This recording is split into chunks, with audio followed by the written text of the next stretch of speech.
తెలంగాణ కొత్త చీఫ్ సెక్రటరీని అపాయింట్ చేసింది సర్కార్. ప్రస్తుత సీఎస్ శాంతికుమారి ఈ నెల 30న రిటైర్ కానుండటంతో కొత్త సీఎస్ గా రామకృష్ణరావును నియమించారు. ప్రస్తుతం ఆర్థిక శాఖ ప్రత్యేక ప్రధాన కార్యదర్శిగా రామకృష్ణరావు కొనసాగుతున్నారు. మరోవైపు రాష్ట్రంలో 20 మంది ఐఏఎస్లను ట్రాన్స్ఫర్ చేసింది ప్రభుత్వం. స్మితా సబర్వాల్ ను పాత శాఖకే బదిలీ చేశారు. జీహెచ్ఎంసీ కమిషనర్ గా ఆర్వి కర్ణన్ ను నియమించగా దాన కిషోర్ ను కార్మిక శాఖ ప్రిన్సిపల్ సెక్రటరీగా అపాయింట్ చేశారు.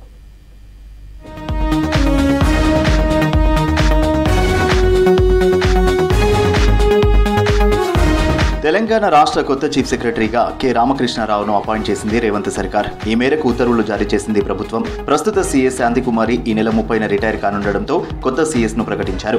1991 ఐఏఎస్ బ్యాచ్ కు చెందిన రామకృష్ణరావు ప్రస్తుతం రాష్ట్ర ఆర్థిక శాఖ ప్రత్యేక ప్రధాన కార్యదర్శిగా కొనసాగుతున్నారు. 2016 నుంచి ఆర్థిక శాఖలో రామకృష్ణరావు కీలక బాధ్యతలు నిర్వర్తిస్తున్నారు. ప్రస్తుతం ఉన్న ఐఏఎస్లలో సీనియర్ గా ఉన్న రామకృష్ణరావు ఈ ఏడాది ఆగస్టులో రిటైర్ కానున్నారు. అటు 1989 బ్యాచ్ కు చెందిన శాంతికుమారి 2021 జనవరి నుంచి చీఫ్ సెక్రటరీగా వ్యవహరిస్తున్నారు.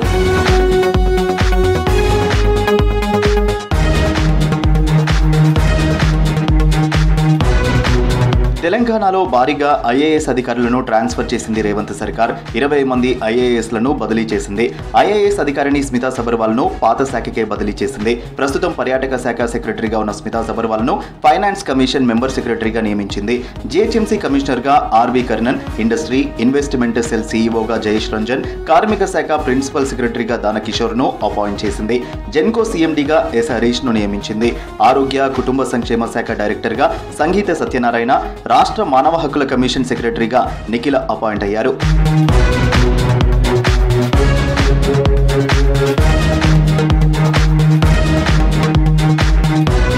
పట్టణాభివృద్ధి శాఖ ముఖ్య కార్యదర్శిగా TK Sridevi, good governance vice chairman గా శశాంక్ గోయల్, పరిశ్రమలు వాణిజ్యం ప్రత్యేక ముఖ్య కార్యదర్శిగా సంజయ్ కుమార్ నియామకమయ్యారు. Future city development authority commissioner గా కె శశాంక, హెచ్ఎండిఏ సెక్రటరీగా ఉపేందర్ రెడ్డి, సెర్ప్ అడిషనల్ సీఈఓగా కాత్యాయని దేవి అపాయింట్ అయ్యారు.